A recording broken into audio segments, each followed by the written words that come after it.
Чырактар өчтү, тасма башталды. Экран бетинде болгону эки кол көрүнүп турду.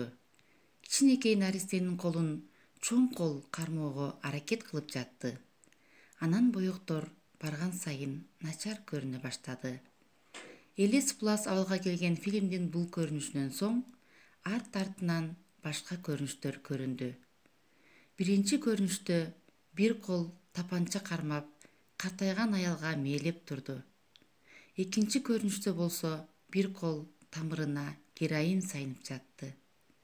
Үчүнчү көрүнүштө болсо бир кол бомбанын убактысын орнотуп жатты. Төртүнчү көрүнүштө болсо бир кол экинчи колдон пара алып жатты. Бешинчи көрүнүштө болсо бир кол кассанын кодун бурмалап жатты. Алтынчы көрүнүштө болсо бир кол өзүнө сунулган колду түртүп жатты. Жетинчи көрүнүштө болсо бир кол. Түстөр кайрадан жанданды. Сүрөттөр даана көрүнө баштады. Экран бетинде эки кол гана турат. Кичинекей колду чоң кол кармоого аракет кылууда. Бардык терс көрүнүштөр, азаптар сунулган колду убагында кармай албагандан башталды. Ал кичинекей колду убагында кармай албагандар кийин аны издесе дагы таба алышпайт. Колдор бош калбоосу керек. Кылмыш кылган колдор да бир убакта кичинекей эмес беле? Наша жыттанган колдор да бир учурда наристенин жыпар жытына бөлөнүп, энесинин койнунда уктабады беле? Ушул кандуу колдор да бир учурда сүт жыттанчу эмес беле? Ушул жаман сөздөр менен баарын тилдеп жаткан ооз бир убакта курсагы ачса апа, суусаса суу, араң гана апа, ата дечү эмес беле? Ошол сүйкүмдүү колдорго бүгүн эмне болду? Ал колдорго куралды ким берди? Ал колдорго нашаны ким берди? Ал колдорго бычакты ким берди? Ал ооздорго жаман сөз айтууну ким үйрөттү? Ал сунулган колдорду ким кармай албады?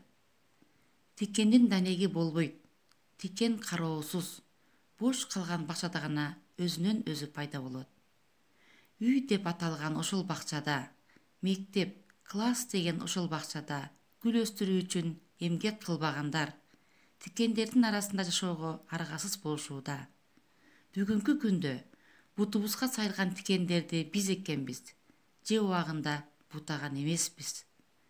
Ата-энелер мугалимдер ата-энелерди күнөөлөгөнү токтотуп, ар бири өзүнө жакын турган колдорго колун сунуусу керек.